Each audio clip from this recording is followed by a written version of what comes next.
এখন সাম্প্ৰদায়িক নাটক নাটকখনৰ ৰচনা ২৬ বঙালী সংগঠনৰ পৰিচালনা একাংশ সাম্প্ৰদায়িক নেতাৰ প্ৰযোজনা অসম চৰকাৰৰ ১৭ নৱেম্বৰৰ খানাপাৰাৰ পশু চিকিৎসা মহাবিদ্যালয়ৰ খেলপথাৰত প্ৰস্তাৱিত বঙালী সমাৱেশক কেন্দ্ৰ কৰি বিগত এটা মাহে অসমৰ ৰাইজক এখন নাটক দেখুৱাই থকা বুলি গুৰুতৰ মন্তব্য কৰিছে প্ৰবৰ্তন বিৰোধী মঞ্চৰ আহ্বায়ক উপমন্যু হাজৰিকাই সমাৱেশৰ বাবে আবেদনই জনোৱা নাই বঙালী সংগঠনে আবেদন নকৰাকৈ ৰচনা কৰিছিল নাটক ভুৱা প্ৰচাৰ চলাই সাম্প্ৰদায়িক বিষবাষ্প বিয়পোৱাৰ চেষ্টা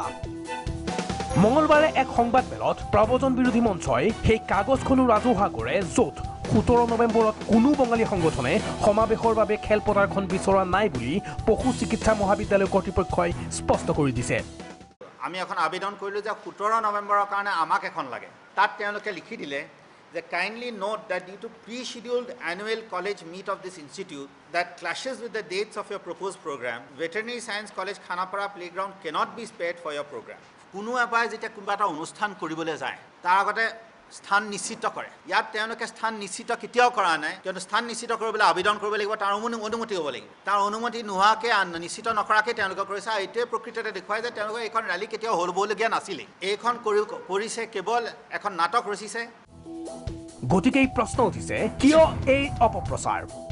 কিয় অশান্ত কৰিব বিচৰা হৈছে অসমক নাগৰিকত্ব সংশোধনী বিধেয়কৰ প্ৰসংগৰে মঞ্চৰ অভিযোগ এনে পৰিৱেশৰ পৃষ্ঠপোষকতা কৰিছে অসম চৰকাৰে জনমতক আওকাণ কৰিলে পৰিণাম ভুগিব লাগিব চৰকাৰে এইটোত ইন্ধন দিলে বা তেওঁলোকে কি ধৰণে জড়িত সেইটো আমি অনুসন্ধান নকৰি এইটো আপোনালোকে কৰিব কিন্তু এইটো ইন্ধন দিছে কিয়নো চৰকাৰে ক'লে যে আমি হয়তো নিদিব পাৰোঁ অনুমতি কিন্তু তেওঁলোকেতো জ্ঞাত যে অনুমতিৰ কাৰণে আবেদন অহাই নাই আৰু যদি আবেদন নাহে তেওঁ অনুমতি দিয়াৰ প্ৰশ্নই নুঠে এই তথ্য যদি ৰাইজৰ আগত ৰাখিলেহেঁতেন আজি ইমান ৰাইজক ইমান নিৰাপত্তাহীন কিয় হ'ল আজি আমাক নেতাসকলে আমাক ৰাইজক নিৰাপত্তাহীন কৰিছে আমাক বাংলাদেশীয়ে কৰা নাই আমাক নিৰাপত্তাহীন কৰিছে আমাৰ নেতাসকলে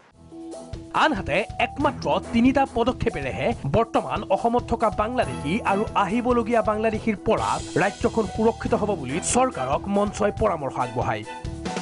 সেই পৰামৰ্শ মৰ্মে মণিপুৰৰ আৰ্হিত ১৯৫১ চনৰ ভিত্তিত ভূমি সংৰক্ষণ নীতি গঠন NRCৰ পুনৰীক্ষণ আৰু নাগৰিকত্ব সংশোধনী বিধেয়ক বাতিল কৰাৰ পৰামৰ্শ দিয়ে মঞ্চই তিনিটা পদক্ষেপ সঠিকভাৱে তেওঁলোকে ল'ব লাগে প্ৰথম মণিপুৰৰ নিচিনাকৈ যি মণিপুৰ বিধানসভাই জুলাই মাহত কৰিলে আৰু যি ইতিমধ্যে অৰুণাচল মেঘালয় নাগালেণ্ডত আছে এখন ৫১ৰ ভিত্তিত সংৰক্ষণ আইন আনক দ্বিতীয়তে NRCত যি বিসংগতি আছে তাৰ পুনৰ পৰীক্ষণ কৰিব লাগে তৃতীয়তে সংশোধনী বিধায়ক দ্বাৰা হওক বা কোনো অধিসূচনী দ্বাৰা হওক কোনো ধৰণৰ বা কোনো প্ৰকাৰে নতুনকৈ আৰু প্ৰব্ৰজনকাৰী তেওঁলোকে জাপি দিব নোৱাৰে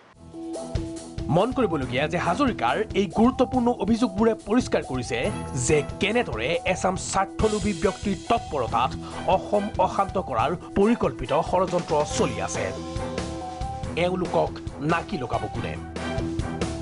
ভিডিঅ' জাৰ্নেলিষ্ট ৰিজুৰ সৈতে নয়নজ্যোতি ভূঞাৰ ৰিপৰ্ট প্ৰাগ নিউজ